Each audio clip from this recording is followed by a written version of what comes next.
Hello and welcome to Global Eye. I'm Parikshit Luthra. The big newsmaker of the week, U.S. Commerce Secretary Gina Raimondo is in Delhi to hold a commercial dialogue with India. Both nations signed a memorandum of understanding on semiconductor supply chains to decrease dependence on China and Taiwan. Raimondo held talks with Finance Minister Nirmala Sitharaman, External Affairs Minister S. Jaishankar to discuss G20 goals and also agreed to launch the India-US Strategic Trade Dialogue as well. Another key area of focus was the Indo-Pacific Economic Framework. India is not a full member of the group just yet due to differences over trade issues. Both India and US are hopeful of coming to a resolution by the end of the year.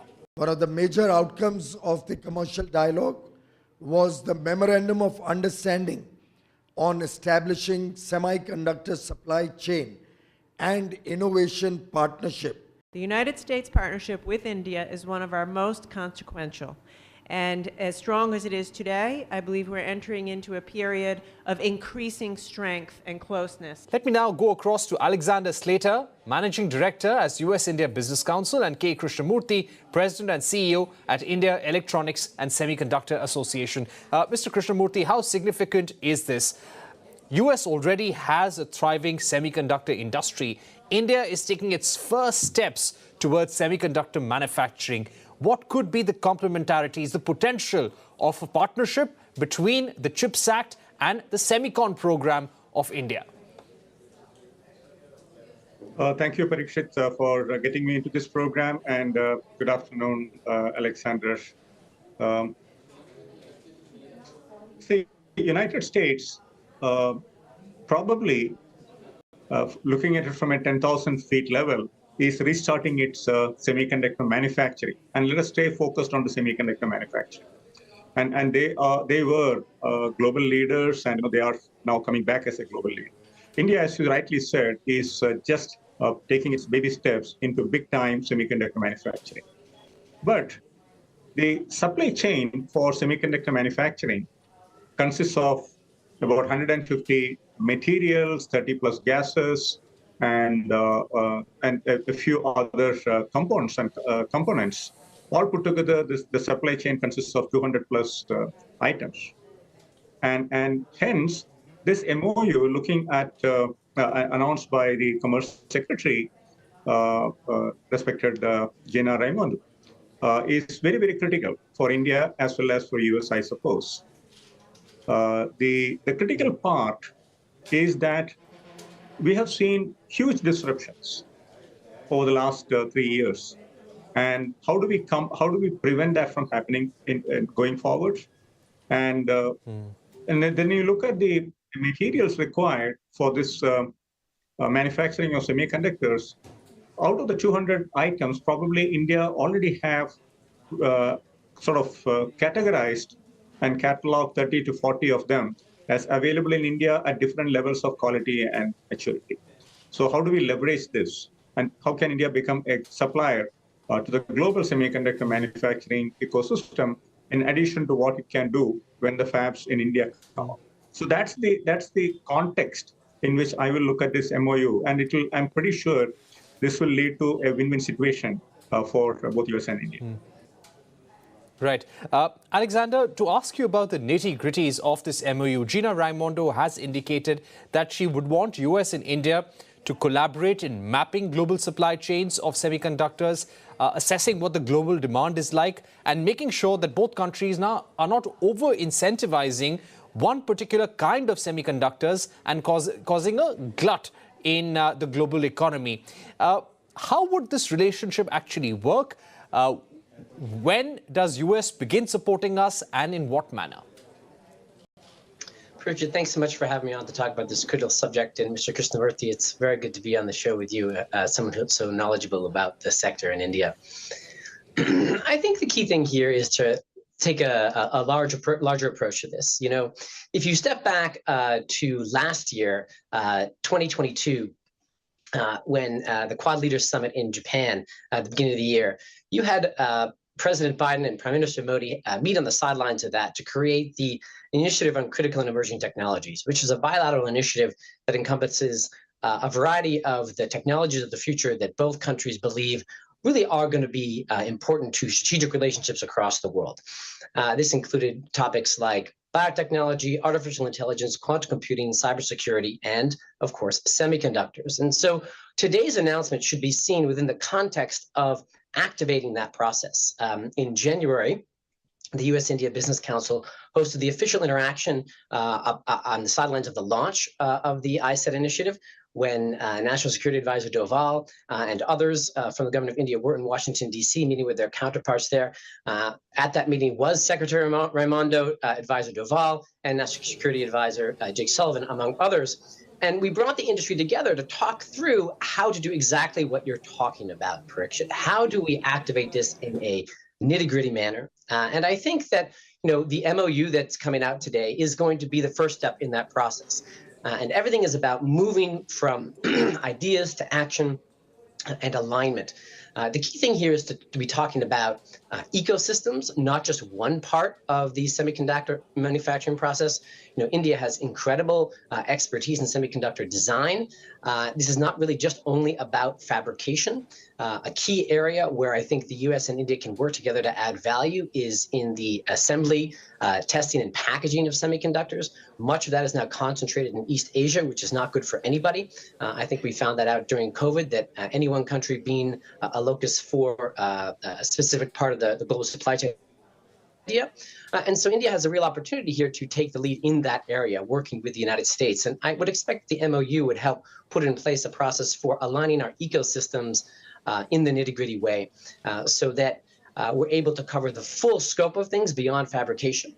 We'll be able to leverage the talent pool that India has on semiconductor design, and also the labor supply that India has to really boost the opportunity in the packaging, testing, and assembly space, which is really job intensive. And so it'll be really good for India to boost employment here, and very good for the United States to diversify that important service. Right. Mr. Krishna Moorthy, coming back to you, Gina Raimondo, while speaking to Shireen Bhan, our managing editor, yesterday, also mentioned that there are a number of areas where India has very high tariffs on semiconductor manufacturing or components used in semiconductor manufacturing. Could you give us a sense of how many such products or component lines would there be, and how important is it to reduce and rationalize tariffs there if we really want to attract US companies? Yeah, so if you look at the semiconductor manufacturing supply chain, the market size today is about $180 billion worldwide, and which is expected to grow to $550 billion by 2030. And if you split this $550 billion pie into three major buckets, you will see that $200 million of that is for manufacturing equipments, about $150 billion is towards materials, and the remaining $150 billion is services. And services include what Alexander said just now, like ATMP and things like that. So leaving the manufacturing equipments out for the time being, for a moment, if you look at the $150 billion worth of materials that are required, and if India were to become a manufacturing powerhouse over a period of time, maybe 7 years, 10 years from now, India, there are two things that need to happen. Number one, the ease of access to these 200 plus materials need to be assured for the manufacturing entities to feel comfortable that it is quite possible and easy for them to run the manufacturing of semiconductors without any disruptions. And I will explain this with an example. Russia produces about 40% of the palladium, one of the critical components, materials that is required for semiconductor manufacturing. And Ukraine supplies 70% of the neon gas that is required, another requirement for semiconductor manufacturing. So now you can imagine what that conflict created and how it disrupted the availability of these two materials, just two materials out of this 200. Now, if we need to give that comfort to manufacturing entities that will come up in India for semiconductor manufacturing over a period of next 7 to 10 years, there are a large number of items where we need to have tariff adjustments, near term, medium term, and long term, and parallelly grow the ecosystem within India.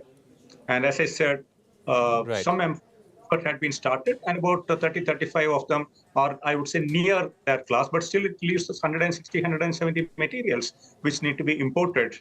But the collaborative approach is exactly what will solve this problem, because one of the things where this collaboration can lead to is setting up qualification labs with global suppliers Right. coming in, and accelerating that process of making these materials available.